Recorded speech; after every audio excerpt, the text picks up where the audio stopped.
শত শত বছরের ঐতিহ্য ধরে রাখতে বগুড়ায় গাবতলীর ইচ্ছামতি নদীর তীরে বসেছে বৌমেলা। এ নিয়ে আরো জানাতে বগুড়া থেকে যুক্ত হচ্ছেন সহকর্মী হাসিবুর রহমান। হাসিবুর, বৌমেলায় দর্শনার্থীদের ভিড় কেমন দেখছেন? কতদিন চলবে এই মেলা?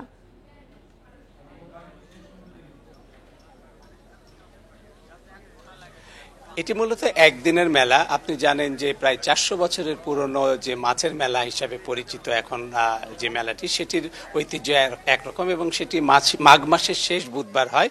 আর ঠিক তারই ধারাবাহিকতায় পরদিন অর্থাৎ বৃহস্পতিবার, মাঘ মাসের শেষ বৃহস্পতিবার বসে বৌমেলা।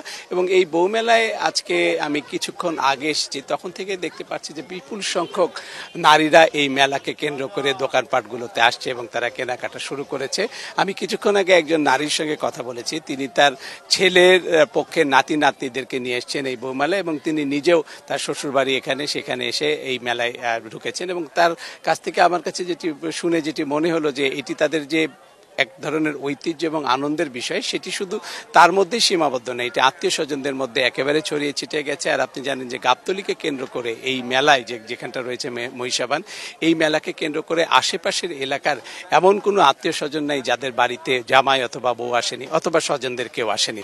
সব মিলে এটি যে একটা বড় ধরনের উৎসব সেটি আগেই জানা যায়, কারণ এই মেলা চলছে প্রায় 400 বছর ধরে। ঐতিহ্যবাহী এই মেলা একসময় সন্ন্যাসীর মেলা হিসেবে পরিচিত ছিল, পরে এই মেলাতে প্রচুর মাছ আসে, সেই কারণে একসময় এর নাম পরিবর্তন হয়ে আসে মাছের মেলা। আর মাছের মেলার ধারাবাহিকতায় এখন বউ মেলা। আমি বেশ কয়েকজন দোকানের সাথে কথা বলেছি, তারা বলেছেন যে সকাল 7টার দিকে তারা কেনাকাটা করার জন্য দোকান খুলেছেন বা বেচা কেনার জন্য দোকান খুলেছেন। তখন থেকেই নারীদের বেশ সংখ্যা ধীরে ধীরে বাড়ছে এবং তাদের মূল পছন্দের যে জায়গায় সেটি হলো লিপস্টিক, কানের দুল, মাথার ফিতা এবং কোনো ক্ষেত্রে হারের চিরুনি তারা চাচ্ছেন। সব মিলিয়ে এই মেলার যে বৈশিষ্ট্য, বিশেষ করে আজকের যে বউ মেলার বৈশিষ্ট্য, সেখানে চুরি, ফিতা, দুল অর্থাৎ নারীদের সাজগোজের অলংকার বা সাজগোজের যে বিষয়গুলো থাকে, অনুষঙ্গগুলো থাকে, সেগুলোই এই মেলায় খুব বেশি বেচা কেনা হয়। যদিও মাছের মেলা, কিন্তু গতকালকেই মাছের মেলা শেষ হয়ে গেছে। আজকে এই চুরি, ফিতা, দুলের সাথে অন্যান্য প্রসাধন সামগ্রীও বিক্রি হচ্ছে। বিশেষ করে বিদেশি যেসব কসমেটিক রয়েছে তার চাহিদাও আমরা এই গ্রামীণ মেলায় দেখতে পেয়েছি। একই সাথে আমরা এটাও দেখতে পেয়েছি যে যারা এই মেলায় আসছেন তারা তাদের শিশুদেরকেও সাথে আনছেন, কারণ খেলনাও পাওয়া যায় প্রচুর এই মেলায়।